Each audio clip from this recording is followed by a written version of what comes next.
Good afternoon, everyone. My name is Genevieve Baltonado Pilones, and my assigned topic is all about the overview of grammar test construction. But before we proceed discussing about the grammar test construction, let's begin with knowing what is grammar all about. So without further ado, let's begin our discussion. So grammar is the whole system and structure of language or the languages in general. And it also includes part of speech like nouns, verbs, pronouns, and etc. Syntax is how words fit together to make sentences, right? And also, morphology is the form of words. And there are a lot of people use the term grammar. It is because it covers punctuations, spellings, and also word choice.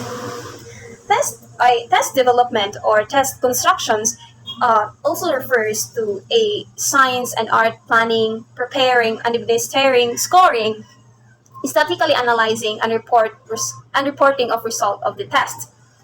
And test construction emphasizes the systematic process used to develop a test in order to maximize the validity evidences for scores resulting from those tests that you provide into your students. And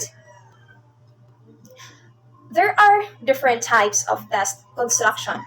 And the first one is the most common types of test.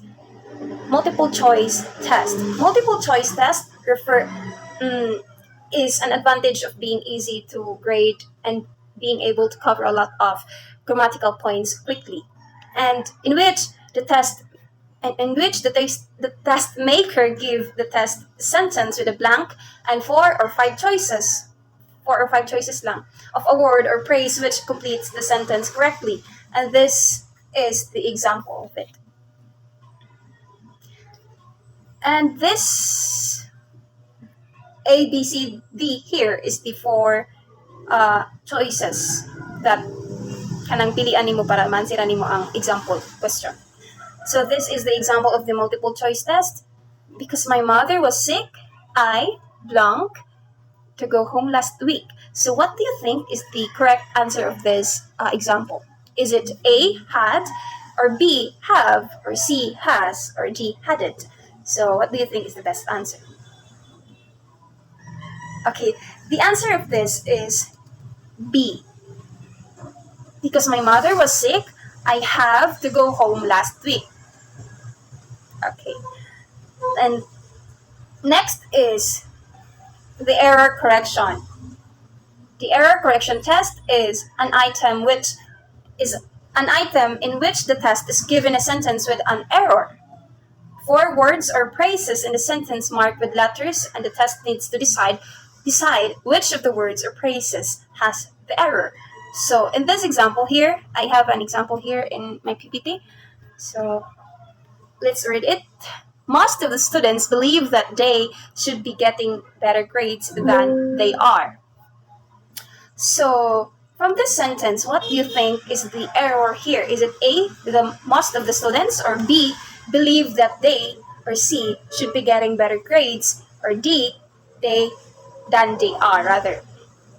So in error correction test, all you need to do is to choose the error there in the sentence. Like pangitaon lang nimo ang error diri ang sentence. Kung asa ang error diri ang sentence, of course mo to imong i-sulat or mo to imong i-answer sa imong paper.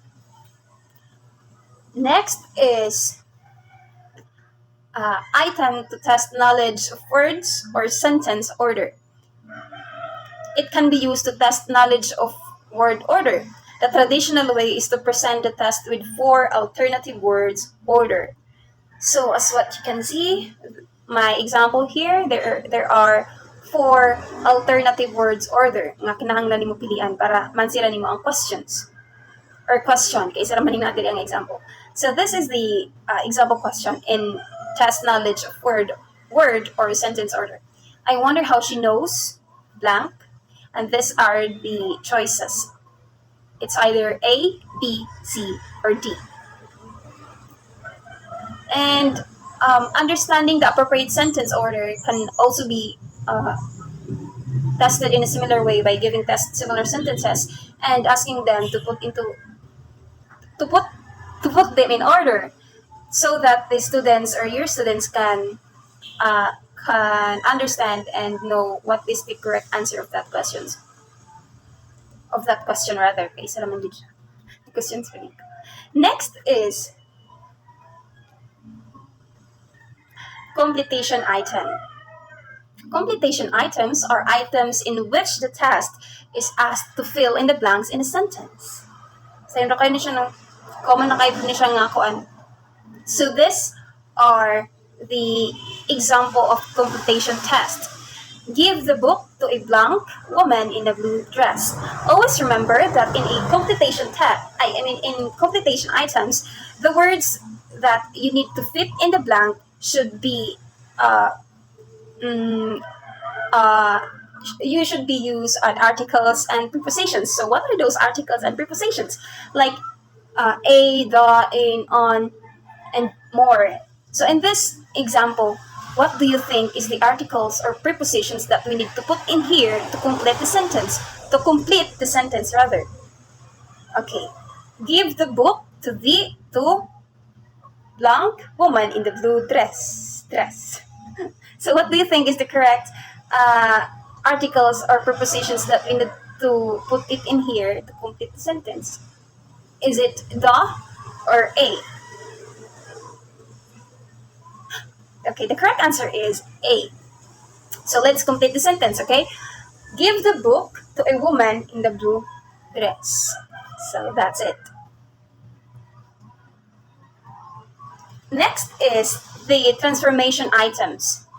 It is another type of grammar items makes use of transformation. In this type of item, tasks are given a sentence and the first few words of another sentence to change the original sentences without changing the meaning of it.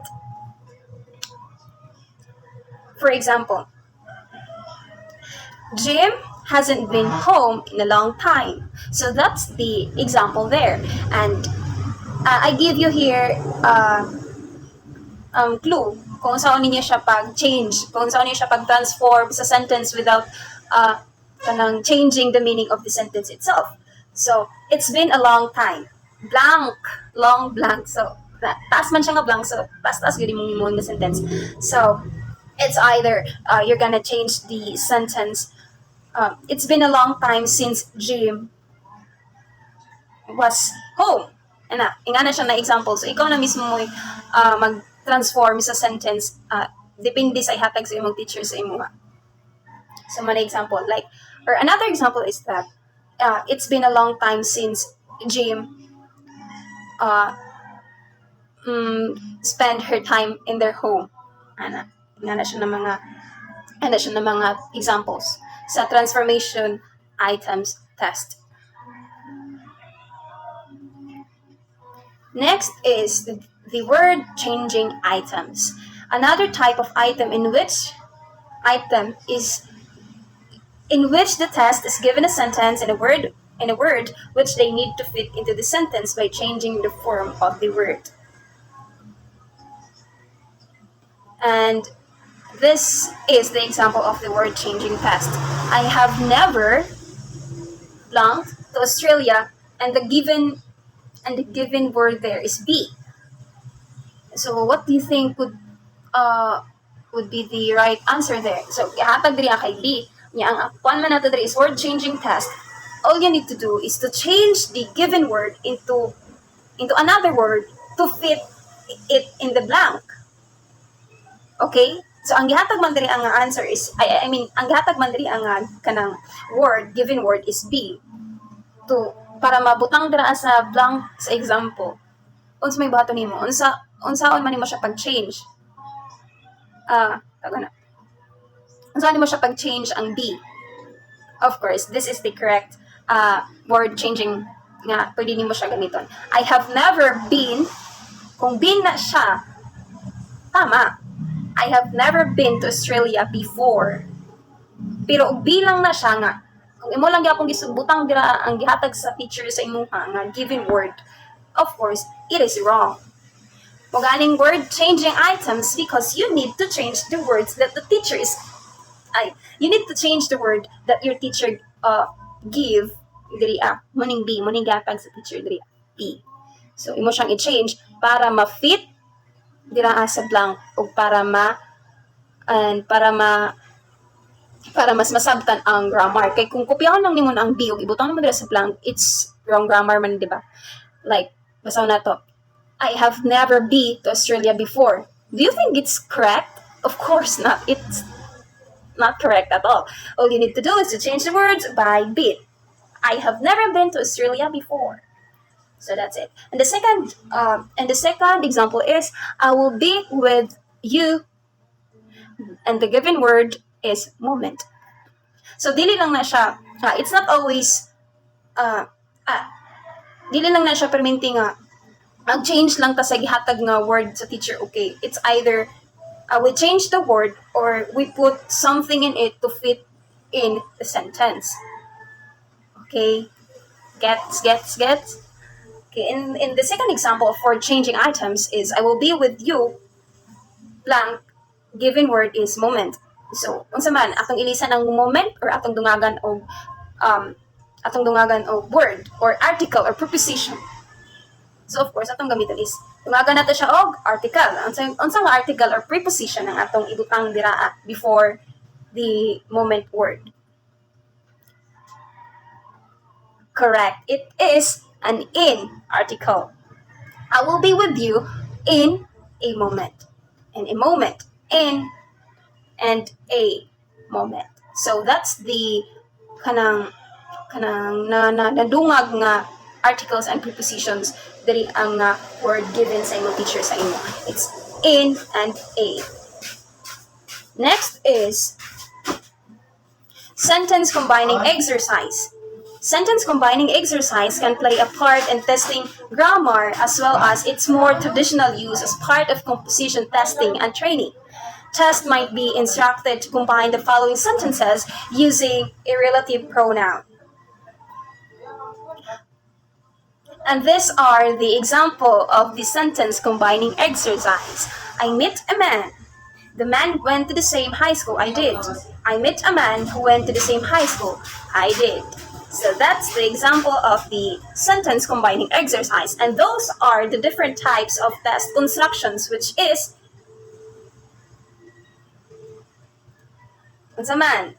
first is multiple choice test, error correction test, test knowledge of words or sentence order test, completion items, transformation items, and word changing items, and the last is the sentence combining exercise.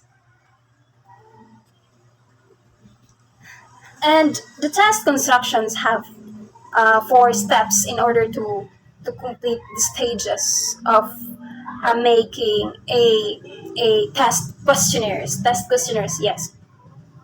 And the first stage or the first step to make a test questionnaires for you to provide para mahatag nimo sa imong mga estudyante when it times of kanang exam na nila. First step is of course planning the test. Permitted di ba mauna magplano jud ka unsay buhaton nimo nga test. The first step in constructing a test is to determine the content, the scope of the test, as well as the manner in which test items should be developed. So sa akong na-mention kagaina nga different types of test. So diri sa step 1, sa step 1 pa lang, magplano ka unsa nga type of test ang imong gusto paansiran sa mga bata. It's either multiple choice test, enumeration, word changing test, or unsa pa to nga akong ipang-mention kagay. So sa first step, magplano ka unsa nga type of test ang imong buhaton kay para naa kay goal daan sa imong buhaton nga test questionnaires. And after planning your test questionnaire, of course, sunod ta sa preparing the test items and the directions. Preparing test items is a very delicate activity that requires a great deal of care and expertise. It is dangerously oversimplified belief that every teacher is able to write personally acceptable items, but they are wrong. Okay? dili tungod kay many people believe that kung ang teacher maghimo og question, sakto na siya. Kung ang teacher maghimo og questionnaire, test questionnaires, okay na siya, pwede na siya ihatag sa mga estudyante kay para makatake na sila og exam. Of course, that's wrong because after planning the test, the teacher needs to prepare the test items, and pag gumana na nila prepare, naka-encode na sila, no? Pag gumana na, dili din na nila ihatag sila mga estudyante. Kung dili, adto pa na nila sa mga expert sa paghimo og test questionnaires. Adto pa na nila dito, ipa-check pa na nila, ipa-critique pa na nila ilang papers so that makabalo sila kung asa sila dapit na part mali or asa sila dapit nga part kinahanglan nga utrohon nila ang ilang test questionnaires, because ang ilang mga test questionnaires is easy ra kaayo para maansilan sa mga estudyante. There are expert people on how to make a what they call test questionnaires. So muna ilahang buhaton, ipa-check pa na nila dito sa mga expert. And of course, the expert there is going to take or write some comments, critique their paper, and mag-take note na sila asa nga dapit nga kinahanglan nga. Dili na part, dili sa number 1, kinahanglan nga kanang lisod-lisod ni mo gamay kay easy ra kani para sa mga estudyante in this level. Ana siya. Because we all know that when we make test questionnaires, the teacher's goal is to enhance our students' critical thinking ability skills, right? Yes, that's our first goal yun nga kinahanglan nato nga ma-achieve sa atong mga estudyante nga pag answer nila sa test questionnaires nato is mag-function gyud ang ilahang utok o makathink sila critically. Okay? So that's why the teachers, after they encoded the test questionnaires that they make, they were going to pass it into the experts to check their paper if their paper is enough or need to be revised or something. Next is reviewing the item test. Reviewing the items test questionnaires. So, dito pa lang sa step 2, nag-prepare na, gi-critic na sa mga expert ang imong papel. Diri reviewing the items is dili lang pod pagpasa nimo sa imong test questionnaires sa mga expert nga tao, dili lang pod kay isa lang ang mag-critic sa imong paper, okay? Dili lang kay isa lang ka tawo mag-critic sa imong test questionnaires nga imong gipasa. Kung dili, there are a lot, maybe 10 people nga mag-critic sa imong papel kay, di ba? Lahi-lahi man gyud tag opinion, di ba? So, if ever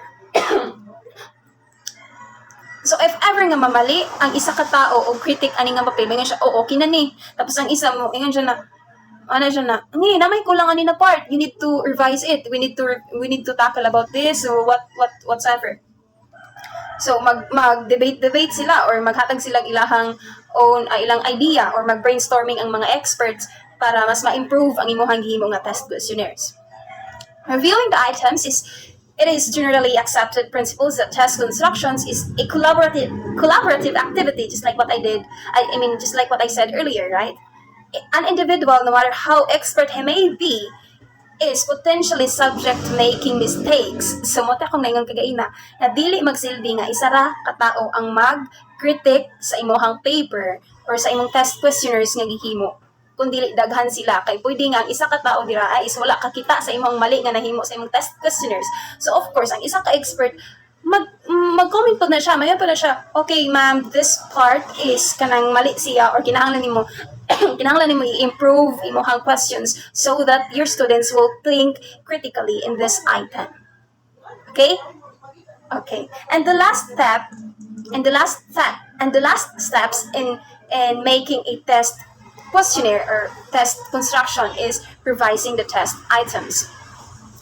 This is the step where the test items are revised before testing in a pre-testing step.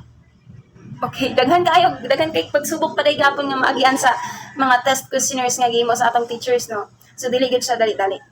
Kay dili siya like maghimo lang ang teacher karon og question, what is the ana dili na siya dali dai kay i-check pa day na sa mga experts. Dili kay pag maka-encode na sila og questions 1 to 50, ihatag din na sa estudyante dili.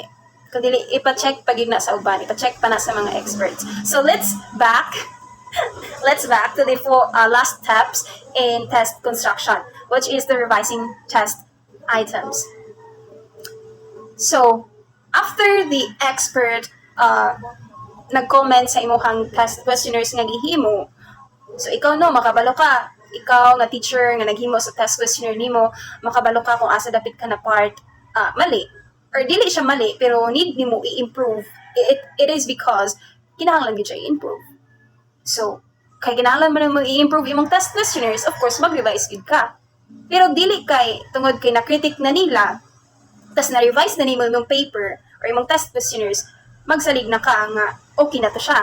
Kung dili, back to zero gyapon, mag-prepare ka, ipa-check na po nimo, i-review na po dahil nila, and pag nanapoy problema, i-revise na po dahil nimo yung test questionnaire. So that's it. So mura siya og draft, make a draft and draft until ma-perfect na nimo yung test questionnaire.